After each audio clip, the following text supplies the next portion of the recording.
தினம்தோறும் விளக்கேற்ற நல்ல எண்ணெய் இதயம் நல்லெண்ணெய்.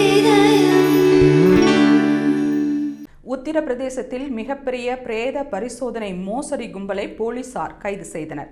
உத்தரப்பிரதேசத்தின் சம்பல் மாவட்டத்தில் பல ஆண்டுகளாக பிரேத பரிசோதனையில் மோசடி நடப்பதாகவும் அதில் பல மருத்துவர்கள் மற்றும் பிணவரை ஊழியர்களுக்கு தொடர்பு உள்ளதாகவும் போலீசாருக்கு தகவல் கிடைத்தது. மேலும் பிரேத பரிசோதனை முடிவுகளை மாற்றி கொடுத்து கொலைகாரர்களை அப்பாவிகளாக்க ஒரு பொய் அறிக்கைக்கு 50,000 ரூபாய் வாங்கியதும் போலீசாருக்கு தெரிய வந்தது. சில மாதங்களுக்கு முன்னர் உத்தரப்பிரதேசத்தில் பேருந்தில் ஒருவர் பயணித்துக் கொண்டிருக்கும் போது கொலை செய்யப்பட்டு உயிரிழந்துள்ளார். ஆனால் பிரேத பரிசோதனை அறிக்கையில் அவர் தூங்கிக் கொண்டிருக்கும் போது உயிரிழந்ததாக குறிப்பிடப்பட்டுள்ளது. இது குறித்து அவரது மகன் சென்று கேட்டபோது மருத்துவர்கள் சரியாக பதில் அளிக்கவில்லை.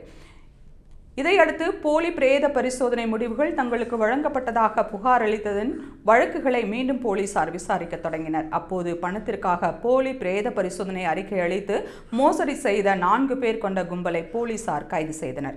அவர்களுக்கு உடந்தையாக இருந்த 31 மருத்துவமனைகளுக்கு சீல் வைக்கப்பட்டுள்ளது. கொலை குற்றவாளிகளை காப்பாற்ற பணம் பெற்றுக்கொண்டு போலி பிரேத பரிசோதனை அறிக்கை வழங்கப்பட்ட சம்பவம் அதிர்ச்சியை ஏற்படுத்தியுள்ளது.